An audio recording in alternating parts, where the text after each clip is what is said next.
So I guess it is true. Just like when they say what stays in Vegas stays in Vegas. The NBA season is never ending, like at all. Like we're talking about trades in August.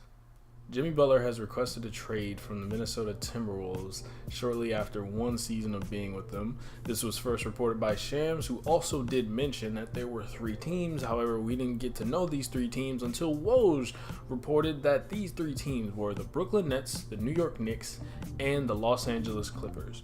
What makes this trade, this potential trade that may happen, interesting is that we are not sure how these teams will respond to this news. You may say, well, they should just trade for them because it makes sense. But while Butler is definitely willing to get an extension for them, why would you risk your long-term future for a guy who you can just sign outright in the upcoming free agency period? It makes no sense to sacrifice what you don't have to. In fact, hopefully these teams look at what happened with Melo when he was first traded to the Knicks and take that into consideration when making their decision on this. You have the fact that this is the other side of trading for someone and not knowing if they're going to stay. Now, some teams have gotten lucky, like the Thunder when they traded for Paul George and managed to convince him to stay for 4 years. However, the Timberwolves have had too much chemistry issues and too many different clashing players on the roster to really fortify any reason for Butler to want to stay, even though, of course, he was a part of the issues that he had with Karl Anthony Towns or Anthony Wiggins, and how there was a bit of a mix in the locker room. You have Tom Thibodeau with his vets, and then you have the younger guys who aren't really getting the same treatment that you would under a different coach who would try to embrace all of the players. Obviously, the best representation would be Brad Stevens or Greg Popovich, but I digress. What happens with this trade is that this request for a trade, is that it shows that sometimes the risky move will not work out, and that's why it's a risk. There is a gamble there. I think the Timberwolves were probably betting on the fact that Tom Thibodeau had some longevity with Jimmy Butler. He's been the only coach Butler had next to Fred Hoiberg, and Fred Hoiberg didn't work out so well. Let's also not forget that the Minnesota Timberwolves, once upon a time, were looked at as the next big thing, with Wiggins potentially improving to a bigger level than he had the previous year, and Cat coming in. It looked like they were setting the foundation for another great potential dynasty.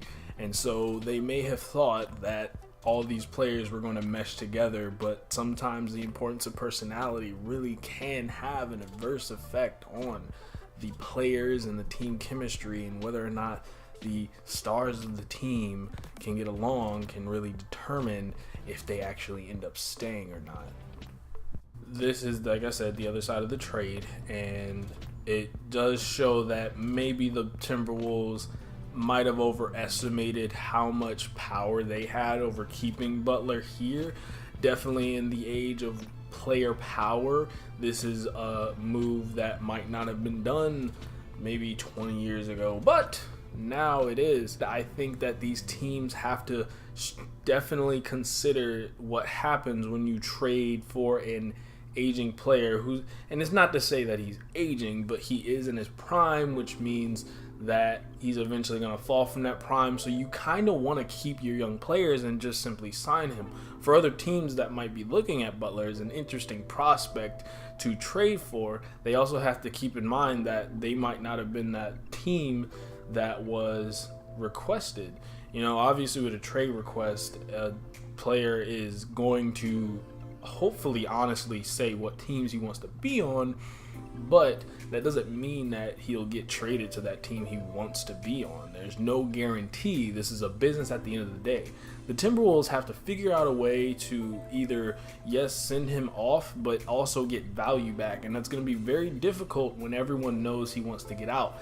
It makes teams not really want to give anything up for a guy that they know is going to leave this team anyway. It does help the Bulls in terms of making this trade look better for them in the forefront, but I think people were already kind of sort of on the Bulls side, and all of this chaos and issues that reigned supreme within the Timberwolves locker room and team definitely just furthered anybody who felt like the Bulls made a good trade here. For the Timberwolves, unfortunately, this is going to be a very difficult situation just because, well, obviously Tom Thibodeau doesn't want to trade one of his favorite players because he's been signing a lot of his favorite players, hence the whole Timberwolves thing that has been running around NBA Twitter, NBA Reddit, and all other facets of NBA talking points. There's a whole lot of jokes about Joakim Noah getting re-signed there, but unfortunately for Tom Thibodeau, he most likely will have to trade not only one of his favorite players, but the best player from that previous era of Bulls that he used to coach. I'm not sure what the Timberwolves can do in order to really get value back, just because, like I said, they don't really have much leverage here. In fact, it's going to be really interesting to see if they end up actually trading him at all or holding out. Like I said, they would have to get value of some sort, maybe picks or something, and start working towards a younger team. However, Tom Thibodeau really does love his vets, so I don't know what they're planning. Plus, Tom Thibodeau is actually the president of basketball operations, and since he's the coach / general manager, we don't know what he'll probably do beyond sign veterans and get veterans and embrace veterans. Jimmy Butler does not want to play in the Twin Cities. He would like to go elsewhere, and Timberwolves are going to have to figure it out. The other three teams, either they're going to give up something in order to get something, because the Paul George situation, people might see that as not necessarily an anomaly, but more something that could become a regular thing. Like, oh man, we didn't think OKC was going to keep him because he was from LA and he wanted to be in LA. And even I made a video, like, kind of poking fun at the fact that it seemed like he totally wanted to go there, and there was like, it was just like waiting for him to be done with the season, and then he ends up staying in OKC. They might see that as a threat and see like, oh well, what if this team trades for Jimmy Butler and they end up keeping him? Like, those type of things may happen, and so that is why these NBA teams have to weigh the possibilities, while the Timberwolves have to weigh and figure out who's willing to give up what for them and figure out what the best deal is. And at the end of it all, I just am sorry for Minnesota fans. I'm sorry that y'all have to deal with this. It'll be interesting to see what team Butler ends up on, because I have a feeling I don't think he's going to make it to training camp. I'm pretty sure like moves will be made, and if not training camp, probably first week of the season. But we shall see. This guy says sometimes it really was the Butler who did it.